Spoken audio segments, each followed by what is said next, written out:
merespon nikmat dan ujian dari Allah Subhanahu wa taala. Kan biasanya kalau kita ngomongin tentang nikmat identik dengan syukur ya. Terus kalau ujian identik dengan sabar.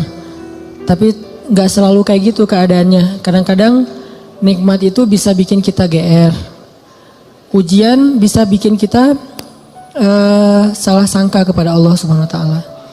Seolah-olah Allah kalau kasih ujian itu kayak gak suka sama kita. Padahal kadang Allah kalau kasih ujian itu tandanya masih perhatian sama kita. Kenapa tuh perhatiannya ngasih ujian? Bisa banyak banget alasannya. Bisa pengen ngapusin dosa-dosa kita, bisa pengen ngangkat derajat kita, walaupun kita nggak usah terlalu kegeeran ke sana, minimal menghapus dosa-dosa ya.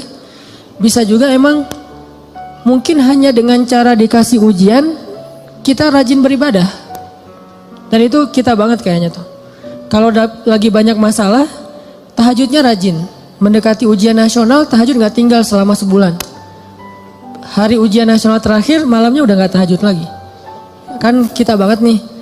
Nah orang yang tipenya kayak gini kadang emang cara untuk biar dekat ke Allah emang dikasih ujian.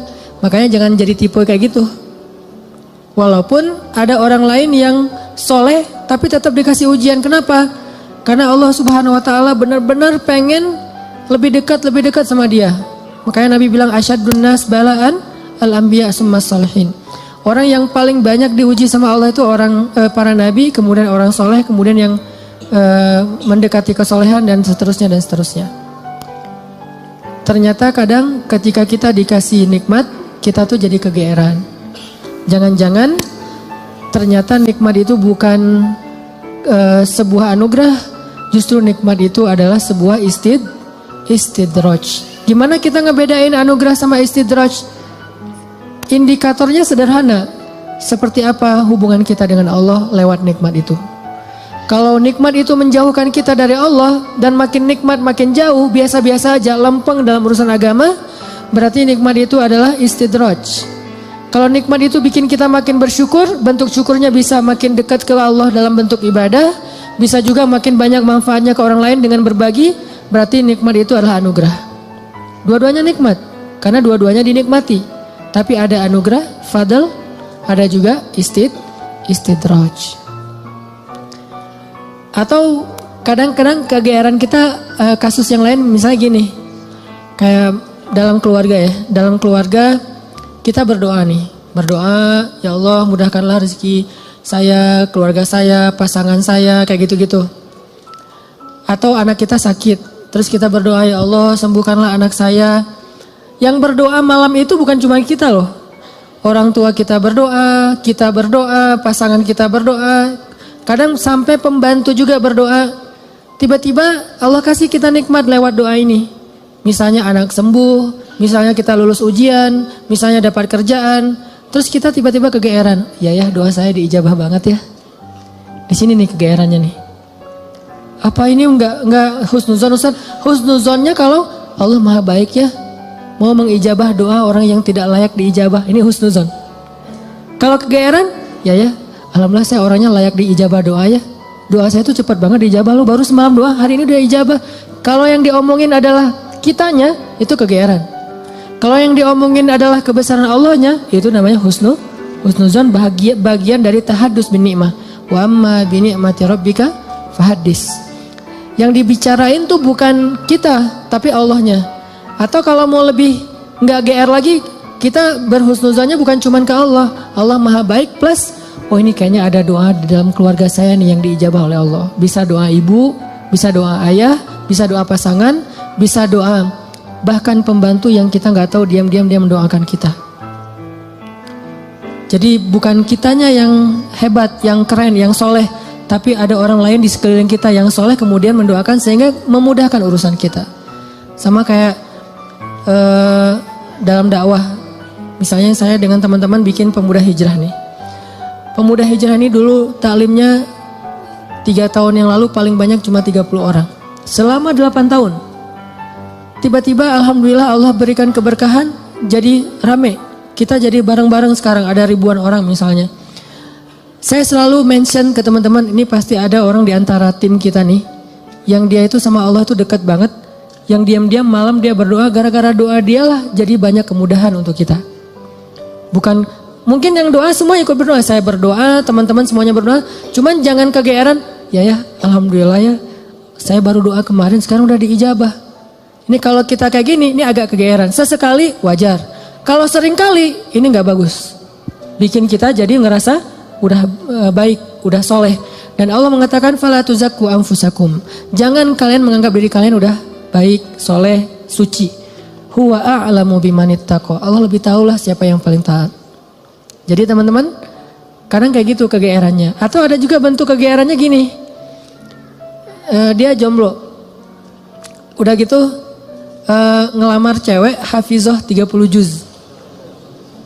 Dia tuh belum bisa baca Quran, baru hijrah, tapi diberikan istri hafizah 30 juz. Atau sebaliknya, dia cewek baru berhijab banget, diberikan suami hafiz 30 juz. Udah gitu dia kegeeran. Wah, berarti saya udah pantas buat dia nih. Atau dia pantas buat saya. Enggak, jangan-jangan Allah sengaja ngasih kita pasangan yang soleh banget karena cuma dia yang bisa menghijrahkan kita dan memperbaiki kita. Kalau dikasih yang tanggung-tanggung ntar lepas lagi nih. Makanya dikasih yang gak tanggung-tanggung. Sekalian aja yang paling soleh, yang paling taat, yang paling berwawasan agama luas, sehingga kita disuruh belajar ke dia. Bisa kayak gitu. Padahal yang datang ke dia itu banyak. Ada yang sama-sama hafiz. Kenapa yang lebih baik dari kita hafiz gak diterima? Karena udah sama-sama soleh. Terus siapa lagi yang perlu diperbaiki kan? Bisa jadi kita justru ketemu dengan orang yang keren, karena Allah pengen memperbaiki kita dengan orang itu, lewat orang itu. Ini biar kita gak kegeeran. Ustadz, kenapa sih harus gitu-gitu amat? Karena itulah sifat orang yang beriman. Coba teman-teman buka surat orang-orang beriman. Surat apa? Al-Mu'minun. Surat orang-orang beriman. Surat 23 ayat 60. Itu sifat orang yang beriman. Surat 23 ayat 60. Bismillahirrahmanirrahim.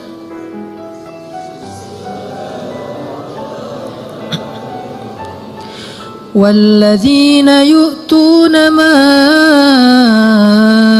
آتوا وقلوبهم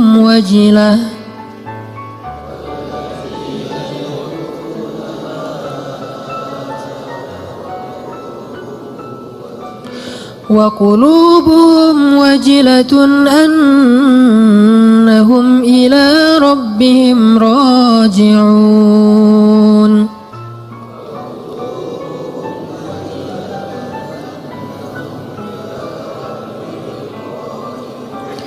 أولئك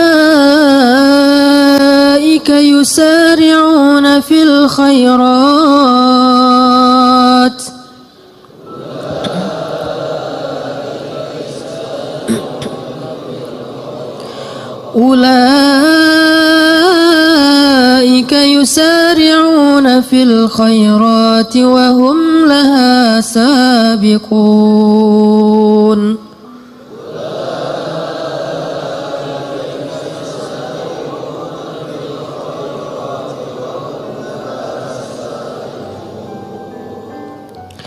Dan orang-orang yang memberikan apa yang telah mereka berikan dengan hati penuh rasa takut, karena mereka yakin bahwa sesungguhnya mereka akan kembali kepada Rabb-Nya.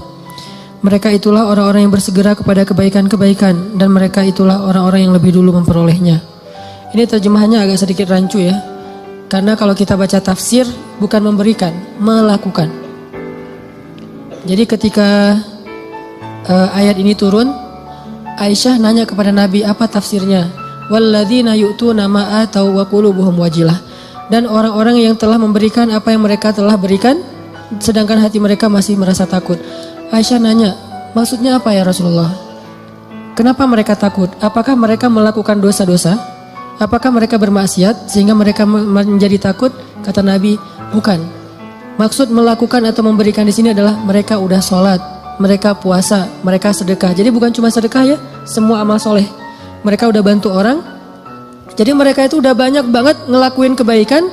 Sedangkan hati mereka wajilah, masih merasa takut. Takut apa? Takut ketika kembali kepada Allah gak sanggup menghadap Allah dengan amal yang sedikit. Coba bayangin. Udah banyak amal, masih takut menghadap Allah, wajilah. Gimana lagi kalau berbuat dosa, beramal aja masih takut sama Allah. Kalau kita kan kadang-kadang ngerasa takut ke Allah itu kalau habis buat dosa ya. Dan ini juga bagian dari iman, keren sih. Cuman iman kan berderajat-derajat. Lahum darajatun inda rabbihim. Orang beriman aja bertingkat-tingkat. Ada orang beriman ketika bikin dosa takut kepada Allah, langsung taubat. Ada yang lagi yang lebih tinggi, lagi berbuat baik, takut sama Allah. Kenapa? Dia ngerasa amal baiknya tuh sedikit dan waktunya terbatas.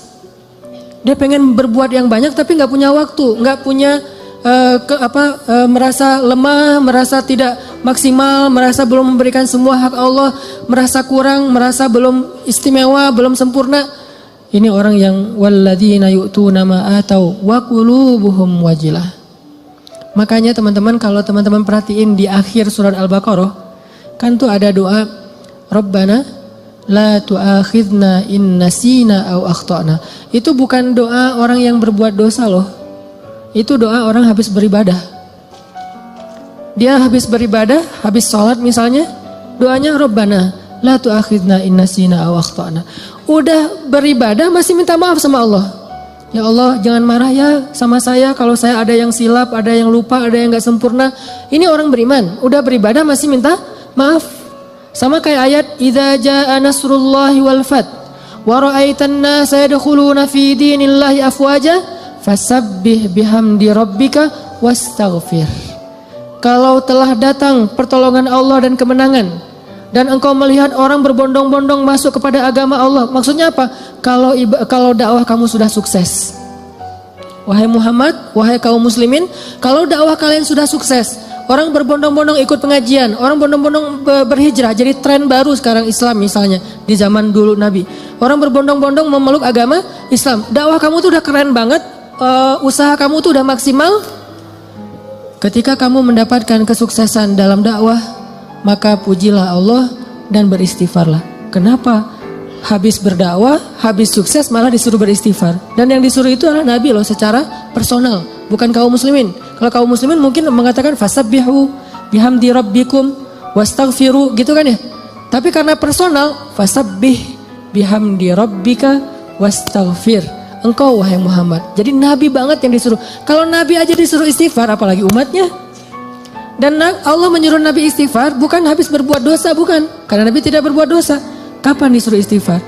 Habis sukses dalam dakwah disuruh istighfar. Kenapa? Inilah mukmin. Dia nggak pernah merasa dirinya sempurna. Dia nggak pernah merasa bahwa ini karena kerja saya, karya saya, hasil jerih payah saya, karena saya hebat. Enggak. Istighfar tetap kepada Allah. Karena kalau nggak Allah tolong, kamu nggak akan sukses. Gitu maksudnya.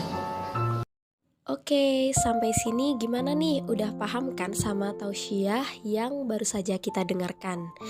Tapi kalian tetap harus stay di channel ini sampai tausiah ini selesai, karena masih ada beberapa poin-poin penting yang harus kita ketahui.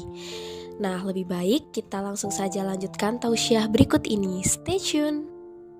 Kenapa kalau Allah nggak tolong kamu nggak akan sukses? Karena apa yang kamu lakukan itu harusnya kamu nggak bisa sukses. Soalnya yang kamu lakukan itu belum maksimal, belum ideal, belum sempurna, belum istimewa. Tetap aja ada kurangnya. Karena sifat dari insan mahallul khata' wan nisyan. Pasti ada salah dan lupa, pasti. Jadi gimana pun kita dapat nikmat, hati kita wajilah. Apalagi nikmat dunia doang. Nikmat ibadah aja tetap wajilah. Nikmat ibadah kan, yu'tu nama atau berarti mereka sholat, puasa, zakat, sedekah, haji, umroh, kayak gitu-gitu, tilawah, hafal Quran, tapi hatinya masih wa qulubuhum wajilah. Padahal itu yang dikasih nikmat ibadah loh. Gimana kalau yang dikasih nikmat dunia? Karena nggak mungkin kan nikmat ibadah itu istidraj. Mungkin nggak? Nikmat ibadah istidraj. Allah membiarkan dia aja sholat sendiri. Nggak mungkin kan? Istidraj itu hanya berlaku untuk nikmat dunia. Tapi kalau nikmat akhirat, ibadah, ketaatan, kedekatan dengan Allah, nggak mungkin istidraj. Itu pasti nikmat yang hakiki tuh. Tetap mereka ngerasa saya banyak kurang, saya masih. Kalau sholat pasti tadi ada yang nggak khusyuknya. Ada yang khusyuk 4 rakaat sholat isya, pasti ada hilang-hilangnya gitu kan ya. Lebih tepatnya ada khusyuknya sedikit, sisanya hilang. Mungkin itu lebih tepat buat kita nih. Nggak sengaja kok udah salam aja, atau tadi sujudnya 2 kali pas sekali ya. Tadi saya ruku nggak sih? Apalagi kalau sholat sendiri tuh. Pas sudah sujud, tadi saya ruku gak sih? Kan suka gitu tuh. Pas sudah berdiri, tadi saya tahiyat gak sih? Atau langsung dari sujud langsung berdiri. Kan suka gitu. Salam, tadi saya syahadatan gak ya? Jangan-jangan langsung Allahumma sholli ala sayyidina Muhammad, assalamualaikum. Pas berdiri, tadi saya baca Al-Fatihah gak ya? Udah mau ruku aja, suka gitu. Berarti banyak kurangnya dalam ibadah kita. Tilawah juga gitu, pasti banyak baca yang salah. Jangan-jangan salah huruf, salah makna harusnya dosa. Puasa juga gitu, gak bisa jaga pandangan. Atau sedekah juga gitu, jangan-jangan saya sedekah belum bersih-bersih amat atau belum maksimal, masih banyak yang saya tahan, masih kikir. Intinya adalah jangan ngerasa udah sempurna. Sehingga ketika Allah kasih kita nikmat, kita merasa diri kita emang pantas mendapatkannya. Bukan. Ketika Allah kasih kita nikmat, kita bilang sebetulnya saya gak pantas, tapi Allah maha baik. Ketika Allah kasih kita hidayah, sebetulnya bukan saya udah sadar, Allah menyadarkan saya. Ketika kita dapat ujian, baru kita salahkan diri kita. Makanya hadis qudsinya yang saya sampaikan di booster, kalau kalian mendapatkan nikmat, janganlah kalian memuji kecuali Allah. Kalau kalian mendapatkan masalah, musibah, sesuatu yang buruk, janganlah kalian mencela kecuali diri kalian sendiri. Ini ke diri kita, teman-teman. Dan ini kaidahnya tidak berlaku untuk orang lain ya. Karena Allah hanya mengatakan untuk diri kalian sendiri, bukan untuk teman kalian. Jadi dalam Islam itu kita dibangun juga persepsi, mindset. Jangan pakai hadis qudsi ini untuk orang lain. Lo banyak dosa tuh. Kok gitu sih? Ya kan kata Allah juga dalam hadis qudsi gitu. Enggak, ini enggak berlaku untuk orang lain, berlaku untuk diri kita. Untuk orang lain selalu berlaku husnuzon. Ijtanibu katsiran minadh-dhann, jauhi prasangka buruk kepada orang lain. Kalau dia dapat nikmat, Masya Allah, Allah sayang kepada dia sehingga diberkahi rezekinya. Kalau dia dapat ujian, Masya Allah, Allah pengen menggugurkan dosa dia, pengen mengangkat derajat dia. Kalau ke kita dapat nikmat, saya sebetulnya gak pantas, tapi Allah baik banget sama saya. Kalau kita dapat ujian, emang saya layak diginiin sama Allah, ya Allah ampunkan dosa saya, angkat musibah saya. Terus mana ada peluang buat kita menghakimi orang lain? Kan gak ada peluang. Sesama mukmin, sesama muslim, gak ada peluang kita menjelek-jelekan orang lain. Nah, kalau teman-teman perhatikan di surat Al-Mu'minun yang ayat 60 tadi, coba mundur beberapa ayat 55, itu jelas banget. Jadi satu paragraf ini lagi ngomongin tentang bab GR nih. Ayat 55 itu orang yang GR. Surat Al-Mu'minun ayat 55 Allah bilang, ayahsabuna annama numidduhum bihi min malin wa banin nusari'u lahum fil khairati bal la yash'urun. Apakah mereka mengira ketika kami memberikan mereka banyak harta dan keturunan berarti kami menyegerakan untuk mereka kebaikan? Enggak, mereka enggak ngerti kata Allah. La yash'urun itu enggak sadar, enggak ngerti, enggak ngerasa. Jadi nggak selalu ketika Allah numiddu lahum mim malin wa banin, ketika Allah ngasih harta dan keturunan yang banyak, maksud harta dan keturunan itu kehidupannya bahagia, rumah tangganya aman-aman aja nggak ada masalah, maka berarti nusari'u lahum fil khairat, belum tentu. Seolah-olah Allah itu sayang banget sama dia, belum tentu. Kalau gitu kita suudzon sama Allah, enggak. Kita tetap berpikir Allah itu maha baik. Terus kalau kita dapat nikmat, itu bukti bahwa Allah maha baik, bukan karena kita pantas. Atau mungkin ini adalah ujian dari Allah. Antara dua. Antara Allah emang baik banget walaupun kita nggak pantas, atau Allah sedang menguji kita dengan ujian yang kita senangi.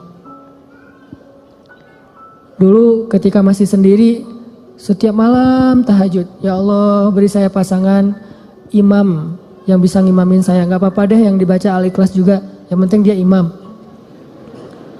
Yang imam, ya Allah beri saya makmum. Mudah-mudahan dia tetap mengamini doa-doa saya. Walaupun mungkin doa saya gak fasih. Doain setiap malam tahajud. Allah kasih nih.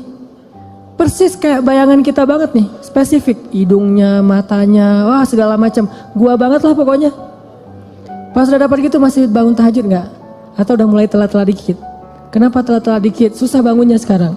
Kalau dulu bangun cuman ngangkat bantal guling atau cuman selimut doang, itu juga kadang-kadang karena seringnya selimut udah terbang kemana, bantal guling kemana tidurnya teh macet banget tidurnya. Ada juga pas dia mau bangun sekarang beda, bukan bantal guling, lengan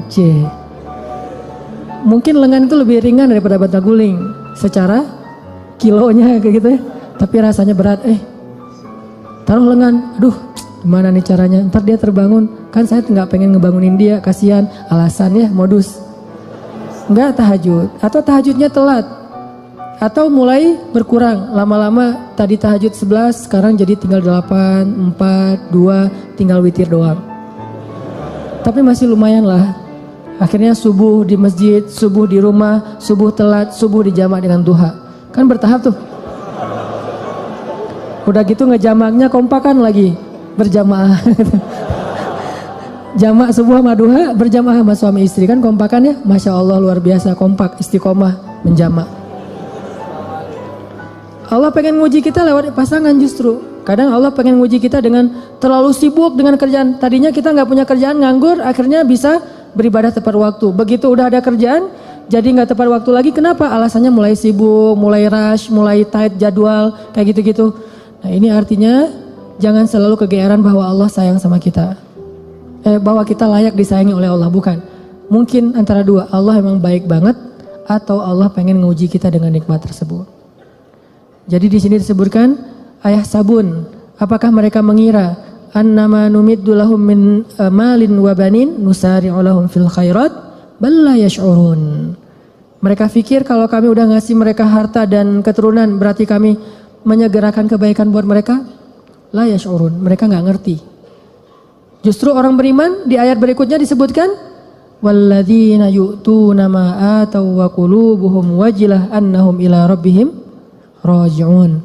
Ulaika, orang yang kayak gini nih, yang wajilah, yang ngerasa kurang, yang ngerasa nggak pantas, yusari'una fil khairat, selalu bersemangat melakukan kebaikan-kebaikan yang lain. Kenapa? Dia merasa masih kurang dirinya. Jadi jangan terlalu kegeeran. Kita boleh bilang alhamdulillah ya Allah mengijabah doa, ya boleh. Tapi jangan bilang alhamdulillah ya saya tuh emang doa saya jitu banget. Doa saya tuh emang cepat banget diijabah. Jangan sebutkan saya sama sekali. Kalau dalam kebaikan. Ini kita belajar bertahap. Kadang-kadang gak nyebutin di lisan tapi di hati. Enggak lah, ini mah nikmat dari Allah dalam hati gua gitu loh. Wa asirru qawlakum aw ijharu bih innahu alimun bidatis sudur. Kalian rahasiakan ucapan kalian di hati atau kalian tampakkan dengan lisan, Allah Maha tahu apa yang ada di dalam dada kalian. Gak bisa bohong sama Allah.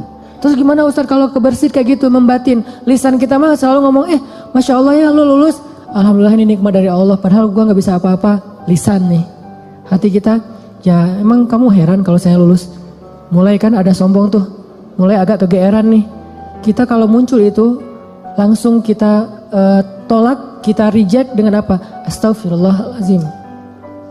Kadang-kadang itu muncul bukan pengennya kita. Yuwaswisufi sudurinas, emang si dia tuh. Si dia bukan, si dia mah keren buat saya.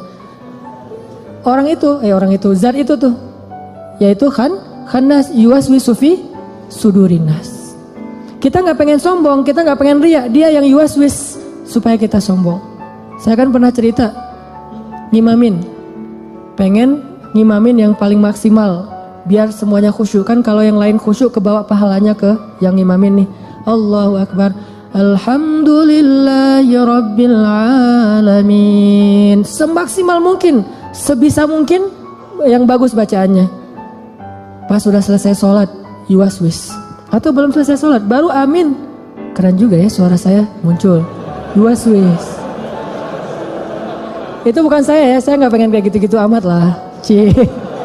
Yuwaswis. Awal-awalnya dulu kayak gitu tuh. Nih saya ngaku nih, awal-awalnya ngimamin, apalagi pas ngimaminnya di Mesir. Karena orang Mesir tuh suka suuzon sama orang Indonesia, dianggap orang Indonesia tuh gak bisa ngaji. Kan kepancing nih. Emangnya orang Indonesia gak bisa ngaji? No, kasih mic buat gua gitu. Ngimamin lah nih. Ngimamin ada niat pengen nunjukin orang Indonesia tuh ngajinya bagus-bagus. Mulai agak-agak melenceng tuh. Sehingga pas selesai sholat orang Muslim, Masya Allah kamu Indonesia tapi ngajinya enak dan segala macam. Ya udah kamu tarawih aja di sini jadi imam. Muncul waswasah, yuwaswisufi sudurinas. Bukan pengennya kita, Pulang ke Indonesia juga kayak gitu. Ada yang, Ustadz saya baru pertama menangis ketika sholat gara-gara Ustadz. Padahal saya ke umroh juga nggak nangis. Di sini bisa nangis, Masya Allah.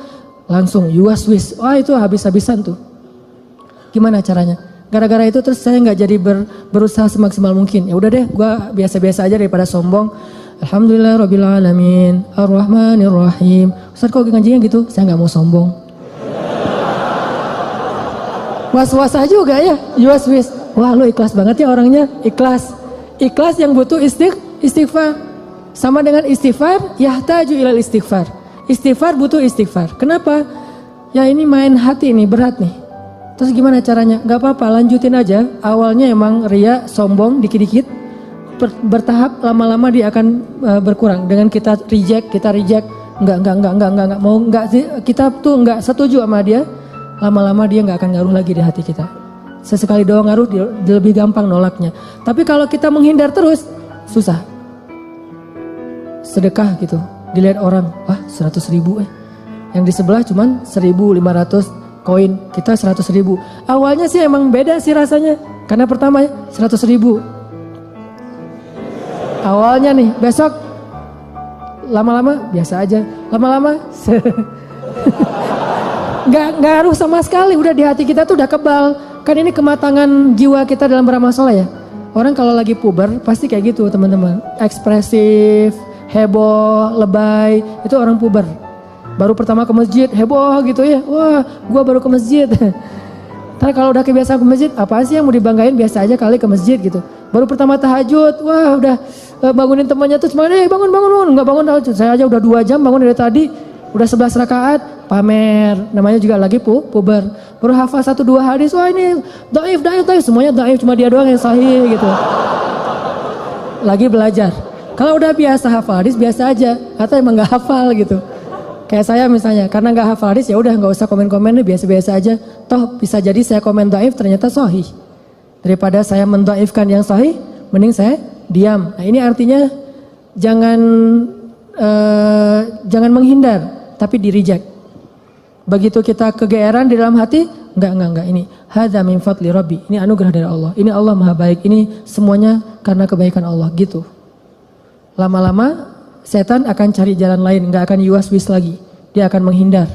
Sampai kita menjadi orang yang kalau kata guru saya mukhlasin. Apa arti mukhlasin? Kalau mukhlisin orang yang ikhlas. Kalau mukhlasin orang yang udah enggak ada bedanya di mata dia emas dengan batu. Udah sama tuh.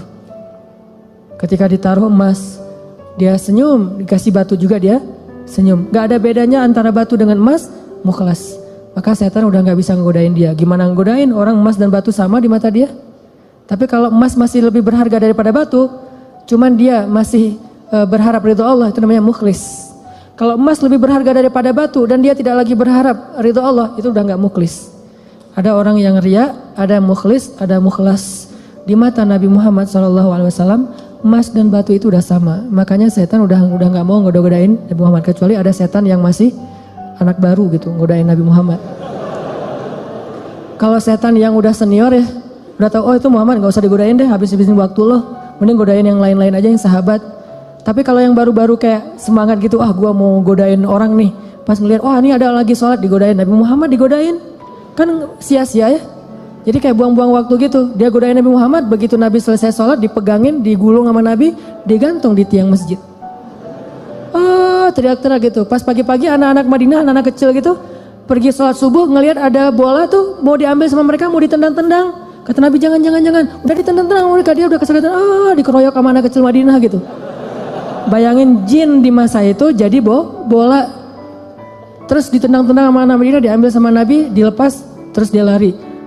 Baru dia sadar sekarang, saya ternyata salah godain. Yang digoda adalah Rasulullah SAW. Kata teman-temannya, lo sih gak ada yang nanya ke senior.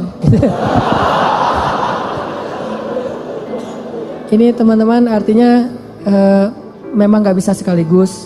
Kadang emang kita kegeeran juga. Dan saya ngerasa kadang kegeeran. Lagi doa kayak kemarin misalnya, ya Allah saya doa di dalam hijir ya. Saya doa ya Allah kasih saya jalan agar saya bisa mengunjungi kamp pengungsi di Suriah.